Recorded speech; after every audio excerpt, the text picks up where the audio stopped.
الحمد لله. الحمد لله وكفى وسلام على عباده الذين اصطفى. أما بعد فأعوذ بالله من الشيطان الرجيم.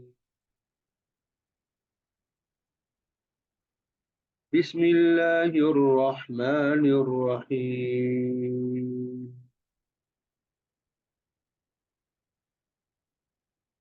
يسألونك ماذا ينفقون قل ما أنفقتم من خير فللوالدين والأقربين واليتامى والمساكين وابن السبيل وما تفعلوا من خير فإن الله به عليم. صدق اللہ العظیم.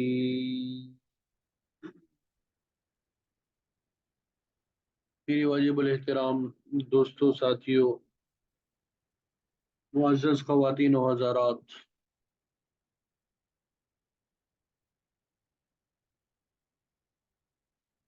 اللہ تعالیٰ کی رحمت انسانوں پر کیسے متوجہ ہوتی ہے. آج ہر انسان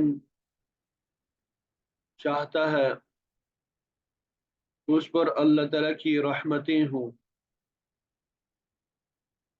اس کے لیے وہ اللہ تعالیٰ سے دعا مانگتا ہے.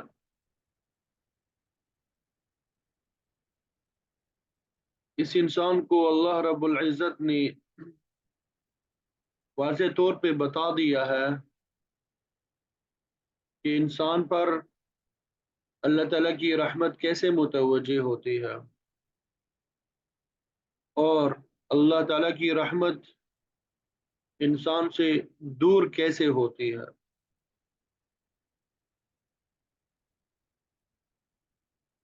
آج آپ کے سامنے اس حوالے سے گفتگو کرنا مقصود ہے اور اس کے بہت سے اسباب ہیں جن کی وجہ سے اللہ تعالیٰ کی رحمت انسانوں کو حاصل ہوتی ہے. ان میں سے ایک اہم سبب جس کو آج انشاءاللہ ہم ذکر کریں گے، صلہ رحمی، یعنی رشتوں کو جوڑنا، رشتہ داروں سے اچھا سلوک کرنا. یہ اللہ تعالیٰ کی رحمت کا سبب ہوتا ہے. اور اگر انسان رشتوں کو توڑنے لگ جائے، رشتوں کے حقوق ادا نہ کرے، تو یہ اللہ تعالیٰ کی رحمت سے ایسی صورت میں معاشرہ دور ہو جاتا ہے. اس لیے کہ حدیث قدسی میں آتا ہے، اور حدیث قدسی وہ حدیث ہے جس میں آپ صلی اللہ علیہ وسلم یہ ارشاد فرمائے کہ اللہ تعالیٰ نے یہ فرمایا، اور وہ بات قرآن مجید میں نہ ہو تو اس کا مقام دیگر احادیث سے زیادہ ہوتا ہے، کیونکہ اس کی نسبت اللہ تعالیٰ کی طرف کی گئی ہے. تو جامع ترمذی میں حدیث موجود ہے، خلقت الرحم من الرحمن، خلقت الرحم من الرحمن، میں نے رحم کو رحمان سے بنایا ہے، پیدا کیا ہے. رحم، را، حا، میم، اردو میں بھی رحم ہم استعمال کرتے ہیں. اس کا معنی رشتہ بھی ہوتا ہے، اس کا معنی رشتہ بھی ہوتا ہے۔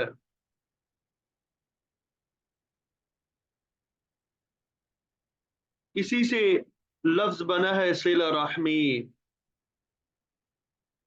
صلہ کا معنی ہے ملانا، وصل یصل صلتن اس کا معنی ہوتا ہے ملانا، رحم رشتہ، تو صلہ رحمی کا مطلب ہوا رشتوں کو ملانا۔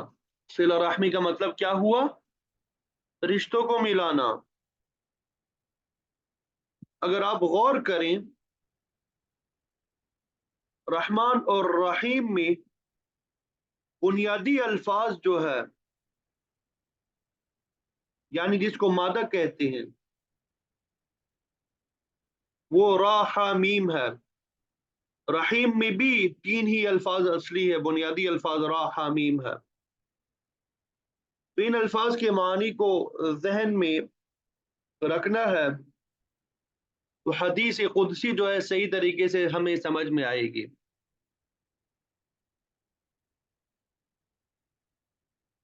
رحمت کا مادہ بھی را ہا میم ہے، اور رحم بمعنی رشتہ، اس کا معنی بھی، اس کے اصلی الفاظ بھی را ہا میم ہے۔ اب دوبارہ حدیث پڑھنے لگا ہوں۔ آپ صلی اللہ علیہ وسلم نے فرمایا کہ اللہ رب العزت نے فرمایا خلقت الرحم من الرحمن، کہ میں نے رحم کو رحمان سے بنایا ہے، پیدا کیا ہے۔ فمن وصلها، جو اس کو جوڑے رکھے گا، وصلته، میں بھی اس کو جوڑے رکھوں گا۔ ومن قطعها، اور جو اس کو توڑ دے گا، بتته، تو میں بھی اسے ٹکڑے ٹکڑے کر کے رکھ دوں گا۔ اللہ رحیم ہے، رحمان ہے، نہایت رحم کرنے والا ہے، لیکن اس کے لیے جو صلہ رحمی کرتا ہے،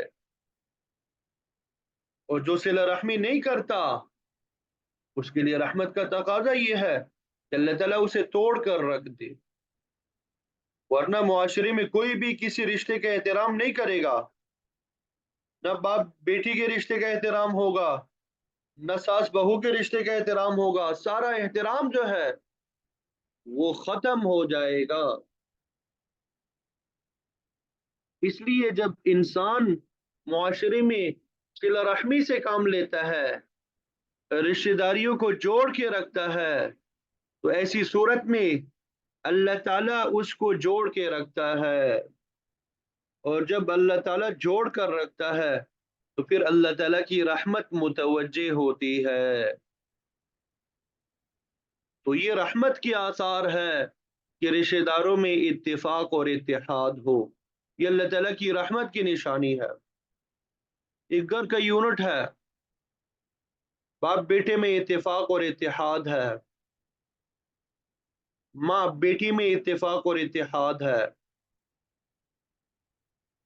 ایک گھر میں رہنے والے جو رشتے اللہ تعالیٰ نے پیدا کیے ہیں، باپ بیٹی، بیٹا ماں بیٹی، میاں بیوی، ان میں اتفاق اور اتحاد ہے، آپس میں محبت ہے، ان میں جوڑ ہے، تو یہ اللہ تعالیٰ کی رحمت کی نشانی ہے۔ اور اگر میاں بیوی کے اندر لڑائی جھگڑے ہوں گے، نفرتیں ہوں گی، تو یہ اللہ تعالیٰ کی رحمت سے دور ہونے کی نشانی ہے۔ عربی میں ایک جملہ ہے تعرف الاشیاء بازدادها، کہ چیزوں کو اس کے ضد کے ذریعے پہچانا جاتا ہے۔ ہم کسی چیز کو سمجھنا چاہیں تو اس کے مقابل کو، اس کے اپوزٹ کو، اس کی ضد کو سمجھنا ہوگا، تو پھر وہ ہمیں سمجھ آئے گی۔ رحمت کو سمجھنا ہو تو ایسی صورت میں اس کا ضد جو ہے، اس کا مقابل جو قرآن میں بیان ہوا ہے اس کو سمجھنا ہوگا۔ تو رحمت کا ضد جو قرآن مجید میں بیان کیا گیا ہے وہ لعنت ہے۔ ہمارے ہاں یہ بہت برا لفظ ہے۔ تو معلوم ہوا جب اللہ تعالیٰ کی رحمت نہیں ہوگی تو پھر لعنت ہوگی۔ تو رحمت نہ ہو یہ بہت بری بات ہے، اللہ تعالیٰ کی رحمت نہ ہو تو یہ بہت بری بات ہے۔ رشتوں میں نفرت ہوگی تو اللہ تعالیٰ کی رحمت متوجہ نہیں ہوتی، تو کیا ہوتی ہے؟ لعنت ہوتی ہے۔ آپس میں اتفاق اور اتحاد نہ ہو تو پھر اللہ تعالیٰ کی رحمت متوجہ نہیں ہوتی، تو پھر کیا ہوتی ہے؟ لعنت۔ بار بار اس لفظ کو بولنا اچھا نہیں لگ رہا، لیکن بات سمجھانا ضروری ہے کہ اگر رحمت نہ ہو، اللہ تعالیٰ کی رحمت کہیں پر نہ ہو تو کیا ہوگی؟ لعنت ہوگی۔ تو یہ سوال کہ معاشرے پر اللہ تعالیٰ کی رحمت کیسے آئے گی، اللہ تعالیٰ کی رحمت کیسے آئے گی؟ صلہ رحمی کے ذریعے سے، رشتوں کو جوڑنے کے ذریعے سے۔ آج ہر انسان چاہتا ہے کہ میری عمر میں برکت ہو، زیادہ دیر زندہ رہوں، یہ ہر انسان کی چاہت ہے، اچھی بات ہے۔ ہر انسان کی چاہت ہے کہ میرے رزق میں اضافہ ہو، کوئی بری بات نہیں ہے۔ زیادہ رزق کا ہونا، زیادہ پیسے کا ہونا یہ کوئی بری بات نہیں ہے، پیسہ زیادہ کمانا بری بات نہیں ہے۔ کہیں نہیں لکھا ہوا نہ قرآن میں نہ حدیث میں کہ رزق زیادہ کما لینا یہ بری بات ہے، یا زیادہ کمانے کی کوشش کرنا یہ بری بات ہے۔ بس صرف یہ کہ کوششیں جو ہے وہ درست ہونی چاہیے، وہ مال حلال ہونا چاہیے اور حلال طریقے سے کمانا چاہیے، اور جو مال کے حقوق ہے ان کو ادا کرنا چاہیے۔ تو ہر انسان کی خواہش ہے کہ اس کے رزق میں اضافہ ہو، اس کی عمر میں اضافہ ہو، ہر انسان کی خواہش ہے۔ بخاری شریف کی حدیث سنانے لگا ہوں۔ آپ صلی اللہ علیہ وسلم نے فرمایا، من احب ان يبسط له في رزقه وان ينسى في اثره فليصل رحمه۔ من احب ان يبسط له في رزقه، کہ جو شخص چاہتا ہے کہ اس کا رزق کشادہ ہو جائے، اس کے رزق میں اضافہ ہو، وَأَن يُنْسَى فِي أَثَرِهِ، اور اس کی موت میں تاخیر کر دی جائے، وَأَن يُنْسَى فِي أَثَرِهِ، اس کی موت میں تاخیر کر دی جائے، یعنی اس کی عمر لمبی ہو جائے، زیادہ ہو جائے، فَلْيَصِلْ رَحِمَهُ، تو اسے چاہیے کہ وہ صلہ رحمی کرے، رشتوں کو جوڑ کر رکھے، اس سے رزق میں اضافہ ہوتا ہے، عمر میں اضافہ ہوتا ہے۔ جب حلال رزق میں اضافہ ہو تو یہ اللہ تعالیٰ کی رحمت کی نشانی ہے، اور حرام مال میں اضافہ ہونے لگے تو یہ اللہ تعالیٰ کی لعنت ہے۔ اسی طرح اللہ تعالیٰ لمبی عمر دے، صحت والی، عافیت والی، یہ اللہ تعالیٰ کی رحمت ہے۔ انسان کو اللہ تعالیٰ بیماریوں سے بچا رہے ہیں، تندرست رہے، یہ اللہ تعالیٰ کی رحمت ہے۔ ممکن ہے کہ یہ بات ذہن میں آئے، یہ سوال ذہن میں آئے کہ جناب جو رزق ملا ہے وہ تو لکھا ہوا ہے، پھر اضافہ کیسے ہوگا؟ جو عمر لکھی گئی ہے وہ تو لکھی گئی ہے، وہ تو مقرر ہے، پھر اضافے کا کیا مطلب ہے؟ تو بعض محدثین نے یہ بات لکھی ہے کہ خیر اور برکت میں اضافہ ہوگا، عمر اور رزق اتنی ہی رہے گی، لیکن اللہ تعالیٰ اس کے اندر خیر اور برکت عطا فرمائیں گے۔ ایک تو یہ بات ہو گئی، لیکن بعض محدثین نے کھل کے لکھا ہے کہ مال میں بھی اضافہ ہوگا، اس کے عمر میں بھی اضافہ ہوگا، مال میں بھی اضافہ ہوگا اور اس کے عمر میں بھی اضافہ ہوگا۔ اب سوال پھر وہی رہ گیا، بھائی عمر اور رزق جو ہے، عمر اور رزق جو ہے وہ تو مقرر ہے، تو جواب جو ہے اسی محدث نے دیا ہے۔ انہوں نے لکھا ہے کہ تقدیر تو وہی ہے جو اللہ تعالیٰ نے طے کر دی ہے، عمر طے ہو چکی ہے، رزق طے ہو چکا ہے، جو انسان، لیکن یہ بات بھی تقدیر میں لکھی ہے کہ یہ بندہ صلہ رحمی کرے گا اس کے عمر میں اضافہ ہوگا، یہ بندہ صلہ رحمی کرے گا اس کے رزق میں اضافہ ہوگا، یہ بات بھی تقدیر میں لکھی ہوئی ہے۔ تو سوال یہ ہے کہ صلہ رحمی کیسے کی جائے اس معاشرے میں رہتے ہوئے، اس معاشرے میں رہتے ہوئے صلہ رحمی کیسے کی جائے تاکہ اللہ تعالیٰ کی رحمت متوجہ ہو جائے ہمارے اوپر، ہمارے خاندانوں پر، ہمارے معاشرے پر۔ رشتوں کو جوڑے رکھنا، توڑنے سے بچانا، باپ بیٹے کے رشتے کو جوڑ کے رکھنا، ماں بیٹی کے رشتے کو جوڑ کے رکھنا، میاں بیوی کے رشتے کو جوڑ کے رکھنا، اسی طرح خاندان کے دیگر افراد کے رشتوں کو جوڑ کے رکھنا۔ کیسے جوڑ کے رکھنا ہے ان کو، ان رشتوں کو کیسے جوڑ کے رکھنا ہے؟ اللہ تعالیٰ نے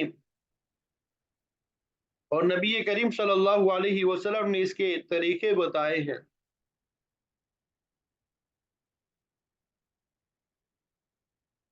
ابھی آپ کے سامنے سورہ بقرہ کی آیت جو ہے تلاوت کی، يَسْأَلُونَكَ مَاذَا يُنْفِقُونَ قُلْ مَا أَنفَقْتُم مِّنْ خَيْرٍ فَلِلْوَالِدَيْنِ وَالْأَقْرَبِينَ۔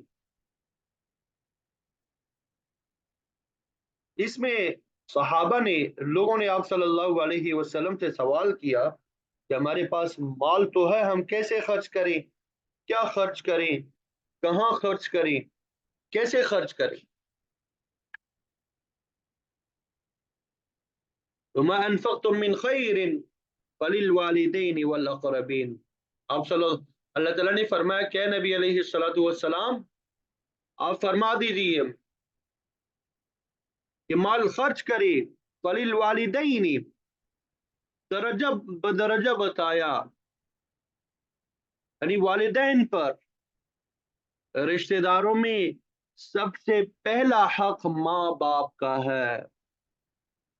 مال کا خالق بھی اللہ، انسان کا خالق بھی اللہ، ہمارے رزق کا خالق بھی اللہ، رشتہ داروں کا بھی خالق اللہ ہے۔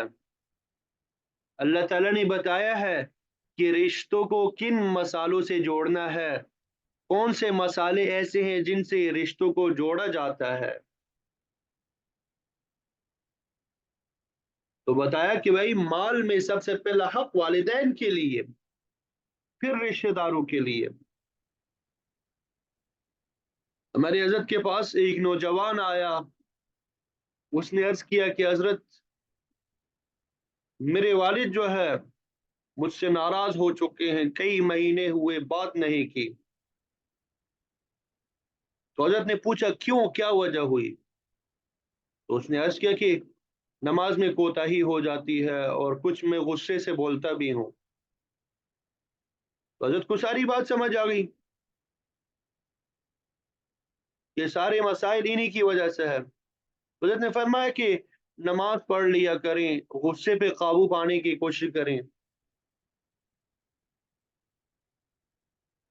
غلطی ہو جائے تو معافی مانگ لیا کریں۔ تو وہ کہنے لگا کہ حضرت آپ کو پتہ نہیں ہے میرے ابا جی کے بارے میں، وہ بڑے سخت ہے، جب ایک مرتبہ ناراض ہو جاتے ہیں تو ان کو پھر لائن پہ لانا بڑا مشکل ہے۔ تو حضرت نے کہا کہ بھائی